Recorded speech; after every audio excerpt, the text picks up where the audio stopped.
ఆశ్రిత పక్షపాతము, బంధుప్రీతి ఉన్నటువంటి కారణంగానే వాళ్ళు నాశనం అయ్యారు అంటారు.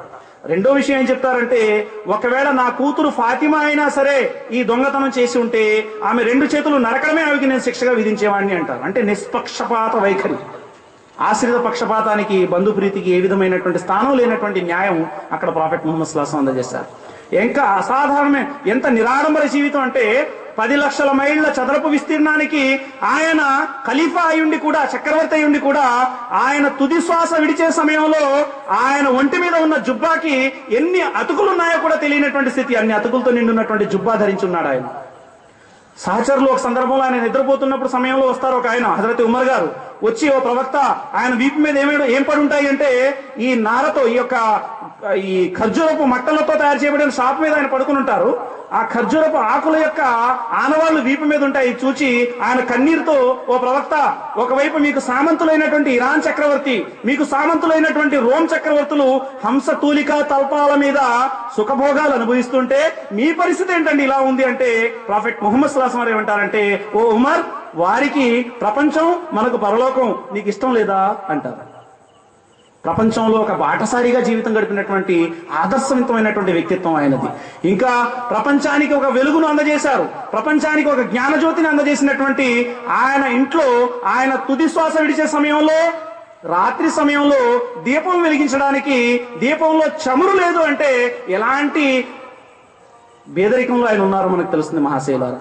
ఆయన వ్యక్తిత్వం గురించి మరొక మహాశయుడు అంటాడు, ఏ మహనీయుడైనా సరే ఎవరైనా నష్టం చేస్తే చేస్తాడు కానీ క్షమిస్తాడు.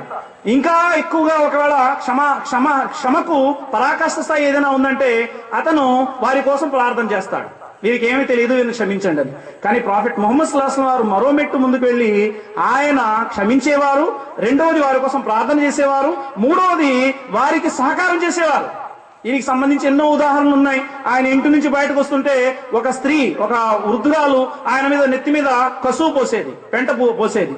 ఆయన నడిచి వెళ్తున్న సమయంలో అక్కడ ముళ్ళు పరిచేది, ఆ ముళ్ళ కాళ్ళకు గుచ్చుకోవడం వల్ల ఆయన ఎంతో బాధపడేవారు. ఆ విధంగా రోజు జరిగేది. కానీ ఒక రోజు జరగకపోయేసరికి ప్రాఫెట్ ముహమ్మద్ సల్లల్లాహు అలైహి వసల్లం వారు అసలు ఏం జరిగింది, ఈమె ఇప్పటి వరకు రాలేదు అని చెప్పి అనుకుంటున్నారు అని లోపలికి వెళ్లారు. వెళ్లి చూస్తే మూలుగులు వినబడుతున్నాయి. చూడగానే ఆమె అనారోగ్యంతో మంచాన పడి ఉంది. ప్రాఫెట్ ముహమ్మద్ సల్లల్లాహు అలైహి వసల్లం వారు ఆమెకు శుశ్రూష చేశారు, ఆమెకు సహకారం అందించారు.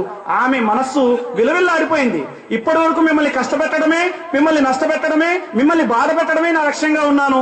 కానీ మిమ్మల్ని ఇంత కష్టానికి నేను గురి చేసినా సరే మీరు నన్ను వచ్చి సేవ చేయడం, నన్ను ఆదుకోవడం ఏదైతే ఉందో అది ఒక మహనీయునికి తప్ప, దైవదాసునికి తప్ప సాధ్యం కాదు అని చెప్పి ఆమె ఆయనపై విశ్వాసం తీసుకురావడం జరిగింది. మహాశైలారా, ఇలాంటి సంఘటనలు కోకొల్లలుగా ఉన్నాయి చరిత్రలో. మహాశైలారా, మరి ప్రాఫెట్ ముహమ్మద్ సల్లల్లాహు అలైహి వసల్లం వారు తీసుకొచ్చినటువంటి ఈ విప్లవం, ఈ విప్లవాత్మకమైనటువంటి మార్పు, ఒక సుందర సమాజ నిర్మాణం దేని ప్రాతిపదిక మీద జరిగింది అంటే, మానవులారా, సృష్టికర్త ఒక్కడే, మీరు ఆయన్నే పూజించండి. మీ పూజలు, పురస్కారాలు, వినతులు, విన్నపాలు, మొక్కుబడులు, చెల్లింపులు అన్ని కూడా మీరు కేవలం ఆయనకే సమర్పించుకోండి. మీ శిరస్సు ఉంచితే మీరు ఆయన ముందే ఉంచండి, మీరు సాష్టాంగ పడితే ఆయన ముందే సాష్టాంగ పడండి.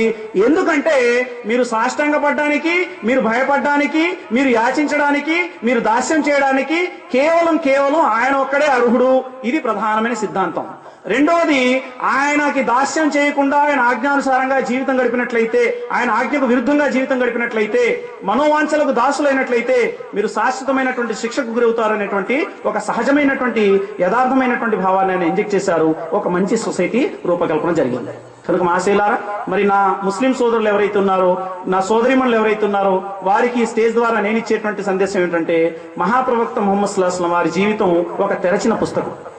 ఆ జీవితాన్ని మనపై గనక అప్లై చేసుకుని మనం మహాప్రవక్త ముహమ్మద్ సల్లల్లాహు అలైహి వసల్లం వారి అడుగుజాడల్లో నిస్సందేహంగా నడిచే ప్రయత్నం చేస్తే మా తోటి సోదరులు మనల్ని చదవడం మొదలు పెడతారు.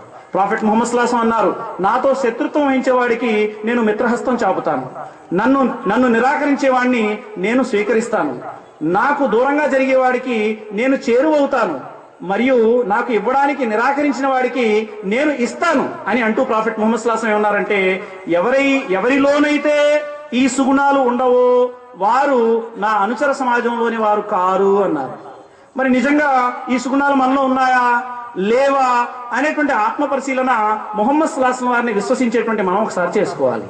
ముహమ్మద్ సల్లల్లాహు అలైహి వసల్లం వారు ఎవరి కోసం తపన పడేవారు, ఎందుకోసం చింతన పడేవారు, ఎందుకోసం ఆయన బాధపడేవారు, రాత్రులు లేచి ఆరాధనలు ఎందుకు లీనమైపోయేవారు అంటే ప్రజల క్షేమం కోసం బాధపడేవారు, ప్రజల సంక్షేమం కోసం బాధపడేవారు, ప్రజల్ని నరకాగ్ని శిక్ష నుంచి రక్షించడానికి బాధపడేవారు. మరి అలాంటి ప్రజల కోసం మన యొక్క చింతన, మన యొక్క ఆందోళన ఎంతవరకు ఉంది, దీన్ని మనం ఆత్మపరిశీలన చేసుకోవాలి.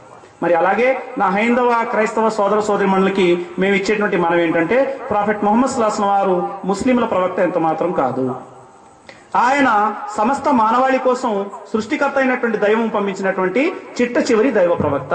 కనుక ఆయన యొక్క జీవితంలో ఉన్నటువంటి సంస్కరణలు మానవ జీవితం అంతటికీ వర్తిస్తాయి. కాబట్టి ఆయన జీవితాన్ని కనీసం విమర్శనాత్మకంగా అయినా సరే ఒకసారి అధ్యయనం చేయాలని చెప్పి మీ అందరినీ కూడా నేను అభ్యర్థిస్తున్నాను. అదేవిధంగా థామస్ ఆల్వా ఎడిసన్ గారు బల్బు కనిపెడితే మనం దాన్ని తీసుకున్నాం. అలాగే ఇంకొక ఆయన గ్రాహం బెల్ గారు ఫోన్ కనిపెడితే దాన్ని కూడా మనం స్వీకరించాం. ఎందుకంటే ప్రజలకు ఉపయోగపడేటువంటి ఏ పని ఎవరు చేసినా వాడు పుట్టిన కులం గాని, మతం గాని, అతని పేరు గాని మనకు అవసరం లేదు. లోక కళ్యాణం కోసం, ప్రజా శ్రేయస్సు కోసం ఎవరైనా ఏదైనా పని చేస్తే మనం ఏం చేశాం, నిస్వార్థంగా దాన్ని తీసుకున్నాం. అలాగే ప్రాఫెట్ ముహమ్మద్ సల్లల్లాహు అలైహి వసల్లం వారు తీసుకొచ్చినటువంటి సంస్కరణలు, ఆయన జీవితం, ఆయన పరిపాలన, ఆయన రూపొందించినటువంటి సుందర సమాజం, ఇవి ప్రపంచానికి, మన దేశానికి ఒకవేళ శుభాల్ని కురిపించేవైతే మనం వాటి గురించి కూడా ఆలోచించాలి. మనందరి సృష్టికర్త అయినటువంటి దైవం మీకు, నాకు, మనందరికి కూడా మరి భారతదేశాన్ని ఒక ఉన్నత నైతిక భారతావనిగా తీర్చిదిద్దడంలో ప్రతి ఒక్కరూ కూడా కృతకృత్యులు కావాలని, ప్రాఫెట్ ముహమ్మద్ సల్లల్లాహు అలైహి వసల్లం వారి యొక్క సుందర సమాజం ఏదైతే నిర్మాణం జరిగిందో అలాంటి ఒక మంచి సుందర సమాజాన్ని నిర్మించే దిశగా ప్రతి ఒక్కరూ కూడా అడుగులు వేయాలని చెప్పి ఆ దైవాన్ని ప్రార్థిస్తూ నా ప్రసంగాన్ని ముగిస్తున్నాను.